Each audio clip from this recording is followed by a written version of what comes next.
സ്വാമി ശാശ്വതികാനന്ദയുടെ മരണത്തിൽ തുടരന്വേഷണത്തിന്റെ ആവശ്യമില്ലെന്ന് ഹൈക്കോടതി. ക്രൈംബ്രാഞ്ച് അടക്കം വിവിധ അന്വേഷണ സംഘങ്ങൾ കേസ് അന്വേഷിച്ചെങ്കിലും കൊലപാതകമാണെന്നതിന് സൂചനകൾ ഒന്നും കിട്ടിയില്ല. പോസ്റ്റ്മോർട്ടം റിപ്പോർട്ടും ഇക്കാര്യം സാധൂകരിക്കുന്നില്ല. അതിനാൽ തന്നെ മറ്റൊരന്വേഷണത്തിന്റെ ആവശ്യമില്ലെന്ന് വ്യക്തമാക്കിയാണ് all Kerala anti corruption and human rights protection സമർപ്പിച്ച ഹർജി ജസ്റ്റിസ് കൗസർ എടപ്പകത്ത് തള്ളിയത്. ഒട്ടേറെ അന്വേഷണങ്ങൾ നടത്തിയിട്ടും കൊലപാതകത്തിനോ നരഹത്യക്കോ തെളിവ് കണ്ടെത്താനായിട്ടില്ലെന്ന് വിലയിരുത്തിയാണ് ഉത്തരവ്. 2002 ജൂലൈ 1 രാവിലെ 9 പെരിയാറിൽ മുങ്ങിമരിച്ച നിലയിൽ സ്വാമി ശാശ്വതികാനന്ദയെ കണ്ടെത്തിയതിനെ തുടർന്ന് ആലുവ പോലീസും റൂറൽ ജില്ലാ മേധാവിയും ക്രൈംബ്രാഞ്ചും കേസ് അന്വേഷിച്ചിട്ടുണ്ട്. എല്ലാ അന്വേഷണ സംഘവും മുങ്ങിമരണമെന്നാണ് കണ്ടെത്തിയത്. പോസ്റ്റ്മോർട്ടം റിപ്പോർട്ടും മുങ്ങിമരണമെന്നാണ്. സംഭവ സമയത്ത് ഒപ്പമുണ്ടായിരുന്ന പേഴ്സണൽ അസിസ്റ്റന്റിനെയും ചോദ്യം ചെയ്തു. ബന്ധുക്കൾ സംശയമുന്നയിച്ചവരെ നുണ പരിശോധനയ്ക്ക് വിധേയരാക്കിയെങ്കിലും ഫലം നെഗറ്റീവാണ്.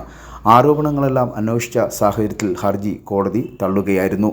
സ്വാമി ശാശ്വതികാനന്ദയുടെ മരണത്തിൽ തുടരന്വേഷണം ആവശ്യമില്ല എന്നുള്ള നിലയിൽ എത്തുകയും ചെയ്തു. ഒട്ടേറെ അന്വേഷണങ്ങൾ നടത്തിയിട്ടും കൊലപാതകത്തിനോ നരഹത്യക്കോ തെളിവ് കണ്ടെത്താനായിട്ടില്ലെന്ന് ഹൈക്കോടതിയും പറഞ്ഞു.